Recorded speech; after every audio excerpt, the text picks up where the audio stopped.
Court is calling 2022 CR 1156, State of Texas versus Isaiah Gibson. This is where the case really begins to unfold. Isaiah Gibson isn't just facing a random charge. He's up against a serious felony theft of a vehicle worth tens of thousands of dollars. Right away, you'll notice how calm and procedural the judge and attorneys are. But don't be fooled. Beneath that calm surface, there's real tension. The question here isn't just whether Gibson admits guilt. It's whether the court believes he deserves a second chance through probation and deferred adjudication. Stick with this, because what starts as a routine exchange will soon expose choices, consequences, and some brutally honest courtroom truths. Could I have parties announced for the record for the state? Jason Garrett, hand daughter. Defense? James Seeloff for the defendant, Your Honor. Are you Isaiah Gibson? Yes, ma'am. All right, probation, this is an application. Thank you. Counsel. Deferred, and it's, we're asking the court to waive PSI. The state recommends. All right, just a second. Okay. Counsel, have you received all the discovery and did you review it with your client? Yes, I have. All right. Mr. Gibson, I'm showing you what's entitled Application for Community Supervision. Did you review that with your attorney? Did you understand it? Yes, ma'am. And did you sign it? Yes, ma'am. All right, counsel, you said this was an application for deferred as well? This is a deferred adjudication recommended by the state, part of the plea bargain. I just wanted to let you know. All right, thank you. I see where you hand wrote that. All Because right. you don't have a phone. We need an deferred. application for deferred Or adjudication. don't you grant deferred? Is that why you don't have? All right, they're printing some more. Oh, no, you can just ask other people in the courtroom. Yes, we give deferreds in this courtroom. All right, I'm going to show you what's entitled True Bill of Indictment. Did you review that with your attorney? Did you understand it? Yes, ma'am.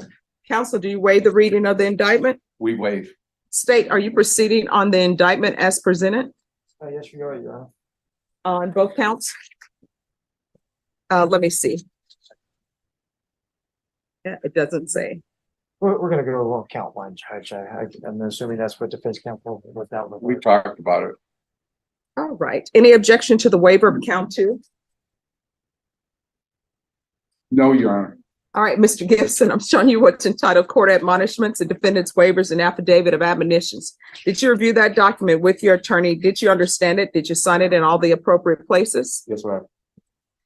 Did you understand you're charged with the offense in count one of theft of a vehicle, $30,000 to $150,000 Yes, ma'am. as a third-degree felony? Yes, The ma'am. range of punishment is anywhere from 2 to 10 years in prison and up to a $10,000 fine. Did you understand? Yes, ma'am. Now here comes the pivot. Up until this point, it's been legal paperwork, waivers and formalities. But the moment the judge asks Gibson why he took what didn't belong to him, we see the heart of the case. His explanation, homelessness. It's a raw human moment, but notice how the judge doesn't let that pass. She immediately challenges the idea that being without a home gives you a free pass to commit crimes. This is a big theme in American courts. Personal struggles may explain behavior, but they rarely excuse it. Viewers, do you agree with the judge here, or should his situation count as a mitigating factor? All right, so why are you taking what does not belong to you? I was homeless, and it was an opportunity for me to get some money, a payment, and I just didn't know what to do at the time. And I'm just owning up to my mistakes, Your Honor. How old are you? 26. All right, being homeless doesn't give you the excuse or pass to commit crimes. Because if that's the case, then everybody can be homeless and everybody who's homeless can say, oh yeah, I robbed a bank, I'm homeless. And I'm admitting that I robbed a bank. Excuse me and forgive me because I'm homeless. That's not an excuse to commit crime. You understand? Yes, ma'am. There are laws. So do you have any children? Yes, ma'am. What are their ages? I have a 7-year-old, 1-year-old, and I have kids on the way.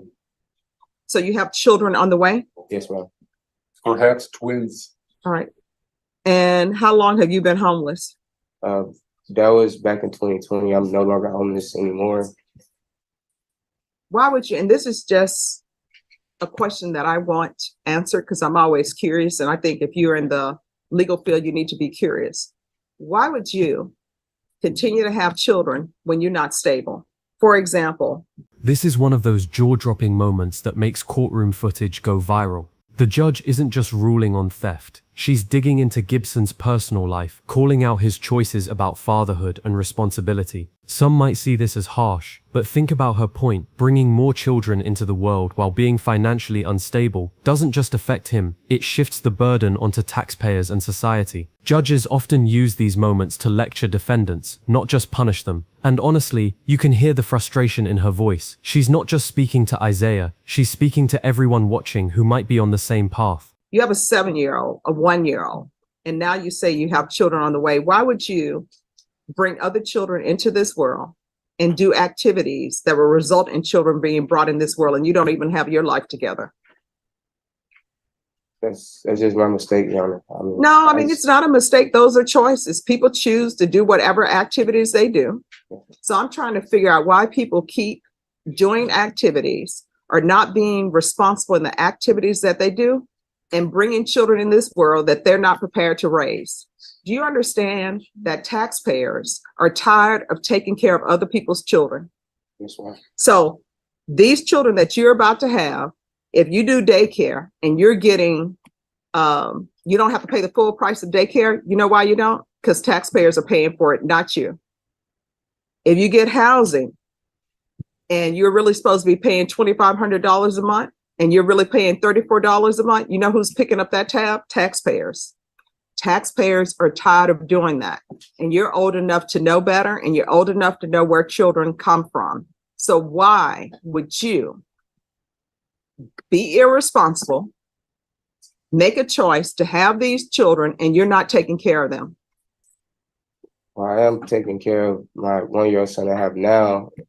And that was like 2-3 years ago when I wasn't with my other mother of my child. So how many mothers of children do you have? It's just 2. All right. So while you're out there homeless, who was paying for your child to eat? Think about that. Because a 7-year-old, a 1-year-old, you can't just put them at Travis Park and say, well, I've helped create you, go forth, hunt for yourself. So when you're homeless and when you're saying, I can't get my life together, who is providing diapers for your children? Because I know people don't do cotton anymore because people think that's beneath them. But when you can't afford the Pampers or whatever, you should go back to cotton. So when you're homeless and not doing anything, who's supporting your children? Because it wasn't you. At the time, it was the mother of my child. You know? Yeah. And so when you have children, you can't fall down on your job because they can't financially support themselves. Do you understand? Yes, ma'am. Your Honor, since this has happened, he has been employed and he assures me that he's employable once he's released. All right. And why were you homeless? Well, I just didn't want to go back home and I couldn't find a good job, but I lost my ID and I just couldn't find the money to go get a new ID. So you'd rather be homeless than go back home? No, my mom wasn't allowing me to go back home. All right. And how old were you? I was 23 at the time. All right. Is your mom a good mom? Yes, ma'am. So she probably wasn't allowing you to go back home because you don't want to follow her rules. And I always tell people, when you go back home to live with your mom, you're not an adult because you're not paying for the roof that's over your head and you're not paying for food. And I'm sure your mom probably was saying, I'm not going to have a grown man just living at my house doing nothing. You understand? Yes, ma'am. How far did you go in school? I graduated high school. And what are you planning on doing with the rest of your life? I'm planning on getting my CDL and driving trucks because I have a cousin who has his own trucking company and I wanted to drive trucks with him. After all the back and forth, we finally reach the big question. What's the sentence? Up until now, the judge has balanced empathy with some pretty tough talk. But here's where justice gets practical. Instead of maximum prison time, she leans toward deferred adjudication, a kind of last chance deal. Think of it as probation on steroids. Gibson avoids a formal conviction, but only if he follows every rule laid out, from community service to parenting classes. One slip and prison is back on the table. This is where viewers need to ask, is this mercy or a warning shot? All right, this is what the court is going to do. The court is going to sentence you to 8 years deferred adjudication. There's a $500 fine that will be probated. There's restitution to Home Depot, regular reporting by Zoom or in person. There's to be regular UAs. 200 hours of community service restitution. I'm going to order parenting classes. Once he completes parenting classes, the court will allow him 50 hours to be subtracted from the 200 hours. And I'm going to order that you're in some type of trade school. So if you want to get your CDL license, you can. Once that is done, then the remaining of the community service hours will be deemed satisfied. Proof of employment within 30 days of release. There's to be no employment as a home health care provider or with minors. Field visits, one time per month until further notice. Thank They you, want Your Honor. you, well, they want you to do cats 1 and 2. You have all these children that you need to take care of, and hopefully you can spend some time with. Here's my cats 1 and 2. Don't take what doesn't belong to you. If you rent a vehicle or rent property, you need to return it when it says it's due in the contract. Do you understand? Yes, ma'am. All right. Probation, is there anything else he needs? Is there anything else you need from the court in order to be successful? I would like to get a new ID, but I still have to renew my license as well. All right, so you'll have to do that. If you tell probation about that, they'll give you the steps that you need in order to do that. Yes, ma'am. But what I can tell you, I've recently had my license renewed, and guess what? You got to make an appointment. And they're going to want your birth certificate or either passport. And if you don't have those, they will give you a temporary ID and make you pay the $33 for it. And guess what? It's only good for 2 weeks. Yes, all right, sir. All right, I'm going to show you what's entitled Trial Court Certification of Defendant's Rights to Appeal. Did you review that with your attorney? Did you understand it? And did you sign it? Yes, ma'am. All right, good luck to you. Do better. Yes, ma'am. Thank you. Thank you very much, Your Honor. I appreciate it. May I be excused? Yes.